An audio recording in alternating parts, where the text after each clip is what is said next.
السلام علیکم۔ پروگرام آئینہ کے ساتھ طاہر احمد بھٹی آپ کی خدمت میں حاضر ہے۔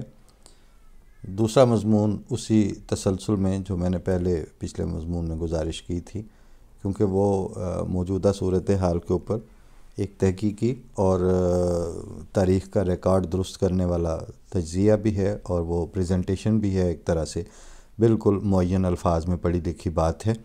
ابو نائل صاحب ہی کا یہ بھی مضمون ہے، بشکریہ ہم سب کر کے، یعنی چونکہ اس میں چھپا ہوا ہے تو ہم ان کے شکریہ کے ساتھ یہ پیش کر رہے ہیں، اور یہ 17 اپریل کا ہے، پچھلے مضمون کے 2 دن بعد کا ہے، کل کا، کہ 15 اپریل کو حکومت پاکستان نے قوم کو ایک عجیب و غریب نئی خبر سنائی۔ وزارت داخلہ نے ایک نوٹیفیکیشن جاری کیا جس میں تحریک لبیک پاکستان پر پابندی لگانے کا اعلان کیا گیا تھا۔ وزارت داخلہ نے اعلان کیا کہ یہ تنظیم دہشت گردی کی مرتکب ہوئی ہے، کیونکہ انہوں نے حالیہ دھرنوں کے ذریعے ملک میں انتشار پھیلایا ہے، اور ہماری وزارت داخلہ نے اس کا یہ ثبوت پیش کیا کہ انہوں نے عوام کو خوفزدہ کیا، قانون نافذ کرنے والے اداروں اور عام لوگوں پر حملے کیے، ملک بھر میں وسیع پیمانے پر راستوں کو روک کر بند کر دیا، گالیاں اور دھمکیاں دیں، حکومتی اور نجی املاک کو لوٹا اور برباد کیا، اور تو اور ایمبولینسوں کا راستہ بھی روکا گیا، اور ملک میں خوف و ہراس کی فضا پیدا کی گئی۔ مجھے اس نوٹیفیکیشن کے ایک ایک لفظ سے اتفاق ہے۔ دہشت گردوں کے علاوہ کون اس قسم کے افعال کا مرتکب ہو سکتا ہے؟ لیکن قدرتی طور پر ایک سوال پیدا ہوتا ہے، اور وہ یہ کہ کیا یہ پہلی مرتبہ تھا کہ تحریک لبیک ان حرکات کی مرتکب ہوئی تھی، یا حالیہ واقعات سے قبل بھی کارروائی کی گئی تھی؟ یہ گروہ انہی کارروائیوں کا مرتکب ہوا تھا۔ اگر یہ گروہ پہلے بھی اس طرح ملک کا امن برباد کر چکا تھا تو کیا انہیں دہشت گرد قرار دے کر ان کے خلاف کارروائی کی گئی تھی، یا جان بوجھ کر انہیں مضبوط ہونے کا موقع دیا گیا تھا؟ جیسا کہ میں نے گزشتہ کالم میں عرض کی تھی کہ جب 2017 میں تحریک لبیک نے فیض آباد کے مقام پر دھرنا دیا تو اس پر سپریم کورٹ نے از خود نوٹس لیا تھا، اور سپریم کورٹ نے تحقیقات کے بعد 6 فروری 2019 کو اس کا فیصلہ سنایا تھا۔ وزیر داخلہ صاحب سے درخواست ہے کہ اس تفصیلی فیصلہ کا مطالعہ فرمائیں۔ سپریم کورٹ کے مطابق 2017 میں بھی تحریک لبیک بالکل انہی حرکات کی مرتکب ہوئی تھی۔ اس سے یہی نتیجہ نکل سکتا ہے کہ 2017 میں بھی تحریک لبیک دہشت گردی کی مرتکب ہوئی تھی۔ اگر ایسا تھا تو اس وقت کے director general Punjab Rangers major general Azhar Naveed Hayat صاحب نے شرکاء میں رقوم کے لفافے کیوں تقسیم کیے تھے؟ اور جو ویڈیو میں نے دیکھی ہے اس میں وہ لفافے تقسیم کرتے ہوئے کہہ رہے ہیں کہ کیا ہم آپ کے ساتھ نہیں؟ بار بار سینے پر ہاتھ رکھ رہے ہیں، اور ایک مرتبہ تو ایک دھرنے میں شریک ایک شخص کے رخسار پر بھی پیار سے ہاتھ پھیرا ہے۔ اس ویڈیو کو بھارتی میڈیا نے بھرپور شہرت دے کر پاکستان کو نقصان پہنچایا تھا، اور اس کا مختصر ذکر سپریم کورٹ کے فیصلے میں بھی ہے۔ بہرحال سپریم کورٹ نے ہدایت دی تھی کہ اب جو بھی نفرت انگیزی کرے یا راستوں کو روکے اس کے خلاف حکومت کو قانونی کارروائی کرنی چاہیے، اور ملک کی ایجنسیوں کو ایسے عناصر کی نگرانی کرنی چاہیے۔ لیکن کیا حکومت پاکستان نے سپریم کورٹ کی اس ہدایت پر عمل کیا تھا؟ نومبر 2020 میں تحریک لبیک کے 3000 کارکنوں نے اپنے سابقہ طریقہ کار کے مطابق ایک مرتبہ پھر فیض آباد انٹرچینج اور مری روڈ کو بند کر دیا، اور حملہ کر کے لیاقت باغ میں درجنوں پولیس اہلکاروں کو زخمی کر دیا، املاک کو نقصان پہنچایا۔ روزنامہ ڈان 16 نومبر 2020۔ اس صورتحال کے بارے میں سپریم کورٹ واضح ہدایات جاری کر چکی تھی کہ ایسے مجرموں کے خلاف قانونی کارروائی کی جائے، لیکن 16 نومبر کو تحریک انصاف کی حکومت نے سپریم کورٹ کی ہدایت کی خلاف ورزی کرتے ہوئے تحریک لبیک کے آگے جھک کر معاہدہ کر لیا۔ اس معاہدے میں یہ شک شامل تھی کہ تحریک لبیک کے کسی کارکن کے خلاف مقدمہ قائم نہیں کیا جائے گا، اور یہ کہ حکومت 3 ماہ میں پارلیمنٹ سے فیصلہ کرا کے فرانس کے سفیر کو ملک سے نکال دے گی۔ اس معاہدے پر اس وقت کے وزیر داخلہ اعجاز شاہ صاحب اور وزیر برائے مذہبی امور پیر نور الحق قادری صاحب نے دستخط کیے تھے۔ اس دوران خادم حسین رضوی صاحب اس دنیا سے رخصت ہو گئے، اور ان کے پاس صاحبزادے سعد رضوی نے 3 جنوری 2021 کو ان کے چیلم پر واضح کر دیا کہ یہ ایک جنگ ہے اور معاہدے کی روح سے حکومت کے پاس 16 فروری تک کا وقت ہے۔ اس کے بعد جو ہوگا اس کے لیے ہمارا ریکارڈ دیکھ لو۔ یعنی اگلے اپنا ریکارڈ بتا رہے ہیں اور آپ حیران ہو رہے ہیں اس وقت کہ ہو جی لا اینڈ آرڈر کی سچویشن پیدا ہو گئی ہے، جی دہشت گردی ہونی شروع ہو گئی۔ 5 فروری کو موجودہ وزیر داخلہ شیخ رشید صاحب نے ایک بلند آہنگ خطاب کرتے ہوئے 5 فروری کو اسی سال کے پی ڈی ایم کا ذکر کرتے ہوئے فرمایا کہ اگر انہوں نے قانون ہاتھ میں لیا تو ان کے ساتھ وہ سلوک کیا جائے گا کہ تاریخ یاد رکھے گی۔ لیکن تحریک لبیک کا ذکر کرتے ہوئے انہوں نے بہت نرم لہجے میں فرمایا کہ میرا اور تحریک لبیک کا راستہ ایک ہے۔ وزیر داخلہ فرما رہے ہیں میرا اور تحریک لبیک کا راستہ ایک ہے۔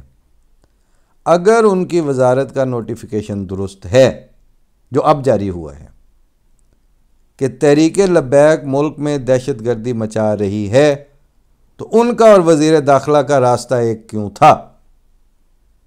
مضمون آج پڑھ رہا ہے اور مجھے ایک دل خوشکن حیرت اور خوشی ہو رہی ہے، خوشگوار حیرت ہو رہی ہے کہ وہ جو میں آف ہینڈ اسکرپٹ کے بغیر بات کرتے کرتے اس تسلسل میں جو میں نے 2 دن پہلے پروگرام کیا تھا، تو اس میں میں نے عرض کی تھی کہ اگر حقیقی تجزیہ کیا جائے تو جناب شیخ رشید صاحب ہمارے اصل مجرم آپ ہیں، ریاست کے اور ریاست کے عوام الناس کے جو امن و امان کو برباد کرنے کے اصل مجرم آپ خود ہیں۔ اگر ان کی وزارت کا نوٹیفیکیشن درست ہے جو اب جاری ہوا ہے کہ تحریک لبیک ملک میں دہشت گردی مچا رہی ہے، تو 5 فروری کو ان کا اور وزیر داخلہ کا راستہ ایک کیوں تھا؟ اس اعلان جنگ کے بعد بھی حکومت ایک بار پھر تحریک لبیک کے آگے جھک گئی اور سپریم کورٹ کی ہدایات کے مطابق قانونی کارروائی کرنے کی بجائے 11 فروری کو تحریک لبیک کے ساتھ ایک نیا معاہدہ کیا گیا کہ حکومت نے تحریک لبیک کے جن کارکنان پر انسداد دہشت گردی کے قوانین کے تحت پابندیاں لگائی ہوئی تھیں وہ ہٹا لی جائیں گی، اور 20 اپریل تک حکومت پارلیمنٹ کے ذریعے فرانس کے سفیر کو ملک سے باہر نکال دے گی۔ اور اس کے بعد آخر کار یہ نوبت آئی کہ حکومت نے سعد رضوی صاحب کو گرفتار کیا اور تحریک لبیک پر پابندی لگا دی۔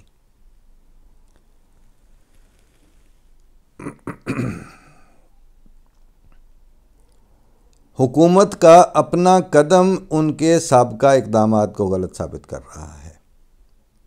اگر تحریک لبیک ملک میں دہشت گردی مچا رہی تھی تو اب تک آپ ملک کے بچانے کی بجائے ان سے معاہدے پر معاہدہ کیوں کرتے جا رہے تھے؟ یہ ہیں جو آپ پبلک کو اعتماد میں لیے بغیر لیپا پوتی اور انڈر دا کارپیٹ ایشوز گھسیڑ دینے کی عادت سے ڈنگ ٹپاؤ طریقے سے حکومت کر رہے ہیں، اس کا یہ نتیجہ نکلتا ہے کہ پھر آپ کا تاریخی تناظر میں جب حقیقی تجزیہ کیا جاتا ہے تو قصوروار وہ دھڑے اور وہ نان سٹیٹ ایکٹرز نہیں ٹھہرتے، بلکہ وہ ریاستی کارکنان قصوروار ثابت ہوتے ہیں جنہوں نے ان کو شے دی، جنہوں نے ان کو موقع دیا اور بر وقت کارروائی نہیں کی۔ آپ کو کارروائی کرنے کے لیے کون سا مزید مینڈیٹ چاہیے تھا؟ ایک طرف آپ کہتے ہیں ہمیں حکومت نے ہم ووٹ لے کے آئے ہیں، اب روز آپ کابینہ تبدیل کر رہے ہیں، ہفتے میں 10 دفعہ آپ اس کی ری شفلنگ کر کے آپ کو کسی سے کیا پوچھنا پڑ رہا تھا؟ کر کیا رہے ہیں آپ؟ اور یہاں پر جو ہے نا وہ کچھ لوگ ہیں جو ہمیں کہتے ہیں کہ جی شاید آپ سادہ ہیں، امیر کیا سادہ ہیں، کہ جناب ہم ان حکومتوں کو حکومتیں سمجھ رہے ہیں اور ان کے پیچھے تو اصل میں کوئی اور ہیں، آپ تیسرے ہاتھ کی بات کرتے ہیں۔ میں جب بھی بات کرتا ہوں میں ان سے مراد وہی لیتا ہوں، اسٹیبلشمنٹ ہی۔ میں نے ان کو کبھی اپنے بلبوتے پر آئے ہوئے اور اپنے سچ مچ اپنے پیروں پر کھڑے ہوئے ویل مینڈیٹڈ سیاستدان پچھلے 40 سال کی حکومتوں کو میں نے کبھی نہیں سمجھا۔ آپ تو صرف عمران خان کو نہیں سمجھتے، میں نے تو نہ زرداری کو کبھی سمجھا، نہ نواز شریف کو کبھی سمجھا۔ میں ان کو در حقیقت حکمران انہی کو سمجھتا ہوں جو ہیں۔ اور یہ جب میں باتیں کرتا ہوں تو میں یہی کہتا ہوں کہ جناب آپ سارا کچھ جانتے ہیں، جس طرح مجھے آف ہینڈ فون کر کے ایک صاحب کہتے ہیں ہون کی بنے گا، میں کہ کچھ نہیں بنے گا، یہ کر دیں گے، میں نے کہا کچھ نہیں کریں گے۔ اس کی وجہ یہ ہے کہ ان کو تو 4 یا 10 کلاشن کوفیں پتہ نہیں کون کون سی ڈگیوں میں چھپا کے شفٹ کرنی پڑتی ہیں۔ جب آرمی نے موو کرنا ہوتا ہے اپنے ہتھیاروں سمیت، وہ تو موٹر وے بند کر کے تو اپنے ٹینک اور توپیں اور پتہ نہیں کیا کیا کچھ شفٹ کرتی ہے، ان کو کسی سے نہیں پوچھنا پڑتا۔ اب یہ اگر ملک کو اس حد تک لے آئیں کہ اندر سے اس کو سٹیل میٹ دے دیں پاکستان کو، تو پاکستان آرمی نے اور مسلح افواج نے کیا دفاع کرنا ہے پاکستان کا، جب پورا ملک مفلوج ہو کے بٹھا دیا جائے تو؟ لہٰذا یہ وار لارڈ کے افغانستان کی طرف دھکیلنا چاہ رہے ہیں یہ سارے دھڑے پاکستان کو، لیکن آرمی کی مجبوری یہ ہے کہ اس ملک میں وار لارڈ شپ اس لیے نہیں چل سکتی کہ یہاں پر ایٹم بم پڑا ہوا ہے، اور نیوکلیئر اور اس طرح کی ویپنری اور یہ پروفائل رکھنے والا ملک جو ہے وہ افغانستان کی طرح افورڈ نہیں کر سکتا کہ ادھر ننگرہار تو فلانے تو وہ تورا بورا، اور جس کے پاس 70-80 کلاشن کوفیں اور 15-20 جنگجو آئے انہوں نے کہا یہ ساڈا ہے۔ پاکستان میں وہ سسٹم نہیں چل سکتا تھا۔ جب آپ کو پتہ ہے کہ نہیں چل سکتا تو آپ ان لاڈلوں کو اوپر آنے کیوں دیتے ہیں؟ جھوٹ اگر آپ صرف سچ بتاتے رہیں اپنی پبلک کو تو یہ جرت نہیں کر سکتے۔ پچھلے پروگرام میں نے وہ حدیثیں کوٹ کی نا کہ رستوں کے حقوق، تو جہاد میں رسول اللہ صلی اللہ علیہ وسلم فرما رہے ہیں کہ اگر تم نے خیمہ ایسے طریقے سے ایسے رخ سے لگایا کہ پبلک کا رستہ بند ہوتا ہوا تو تمہارا کوئی جہاد نہیں ہے۔ ان کے جمعے اور ان کے نمازیں اور ان کے جہاد کیسے ہو جاتے ہیں دھرنے دے کے اور رستے بند کر کے پبلک کے؟ ریاست اور حکومت کو، اور اس میں اب میں نے واضح کر دیا کہ یہ سارے اس میں شامل ہیں۔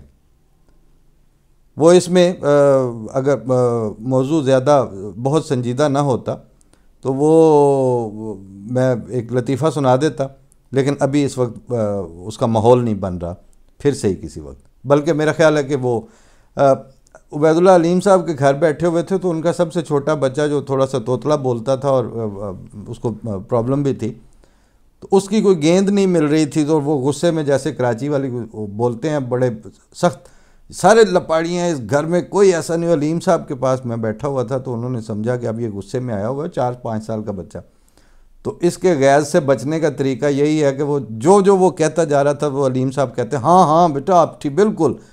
اس کو اب وہ بچے کی فطرت تو بالکل کلیئر ہوتی ہے۔ وہ تیسری چوتھی دفعہ جب علیم صاحب نے سارے لا کے اس کی تائید کی تو بڑے غصے سے کہتا ہے آپ چپ رہیں، آپ شامل ہیں ان سب میں۔ وہ شامل نہیں کہہ سکتا تھا، کہتے ہیں آپ شامل ہیں ان سب میں۔ جب سارے گھر والوں کو میں بری بلی سنا رہا ہوں تو آپ بھی اس میں شامل ہیں۔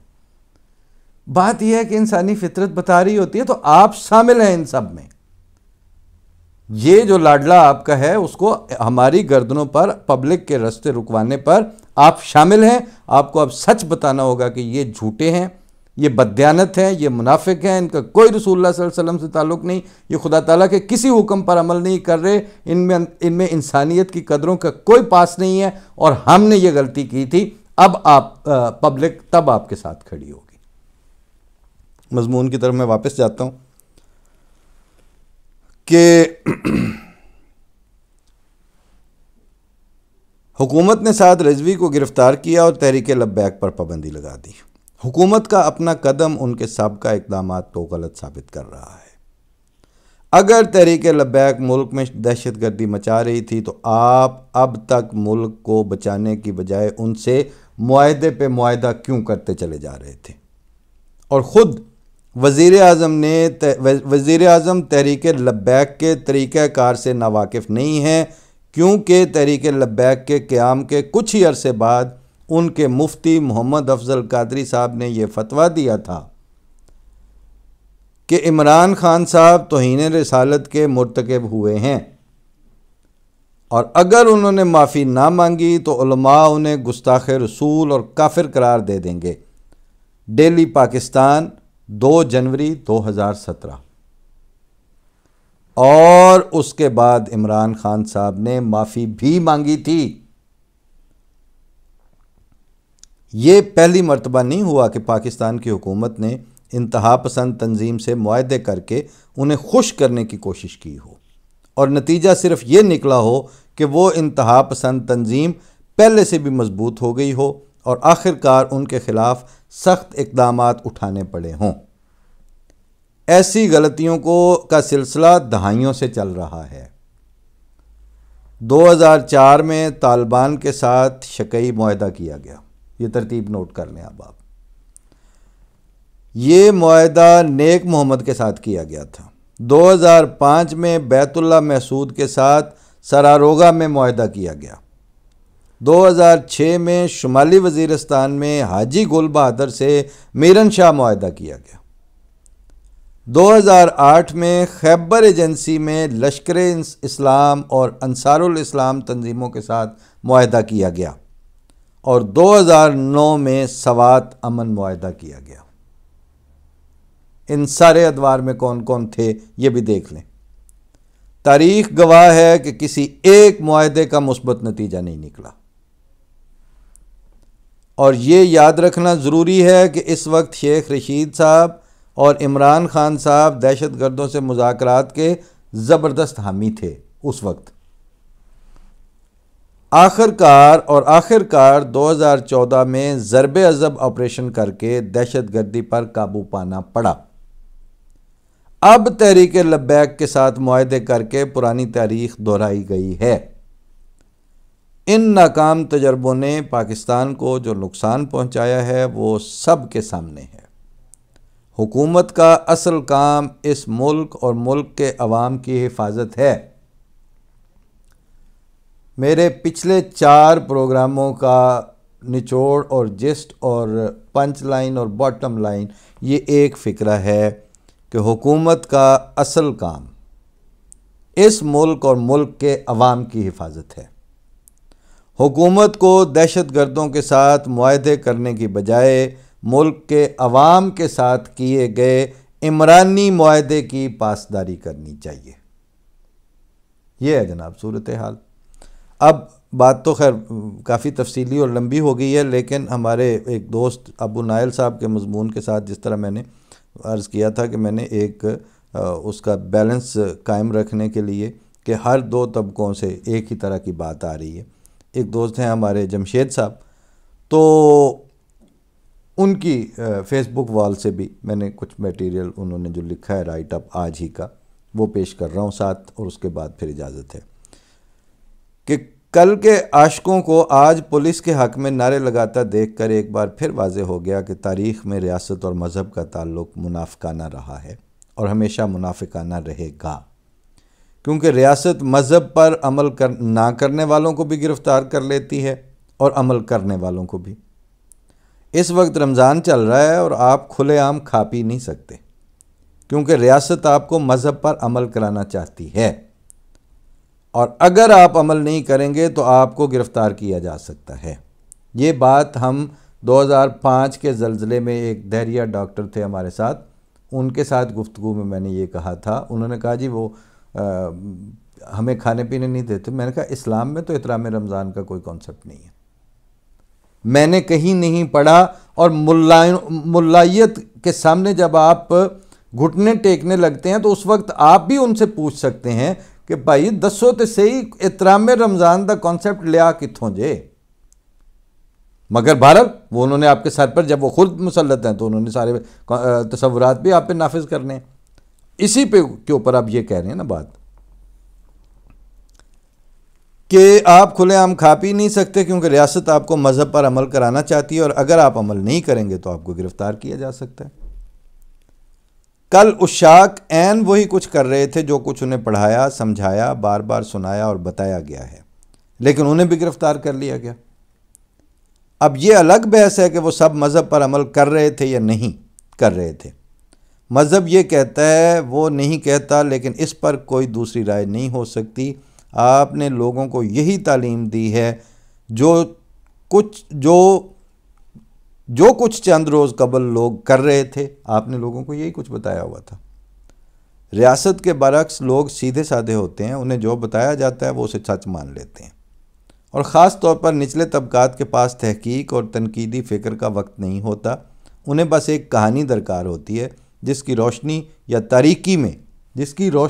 تاریکی میں وہ اپنے عہد اور کردار کو سمجھتے ہیں، اور بس۔ لیکن ریاست لاکھ خود کو مذہبی کہے، وہ لوگوں کی طرح مذہبی نہیں ہو سکتی۔ وہ لوگوں کو مذہبی ہونے کا جھانسا تو دے سکتی ہے۔ یہ ہے جناب ان کے جسٹ پنچ لائن یہ ہے کہ ریاست لوگوں کو اپنے مذہبی ہونے کا جھانسا تو دے سکتی ہے، لیکن سادہ لوگوں کی طرح مذہب کی خاطر پوری دنیا سے منہ نہیں موڑ سکتی۔ وہ فرانس، ہالینڈ، ناروے اور چین سے مذہب کی بنیاد پر دشمنی مول نہیں لے سکتی، کیونکہ ریاست لوگوں کی طرح سیدھی سادھی ہو جائے تو کبھی نہیں چل سکتی۔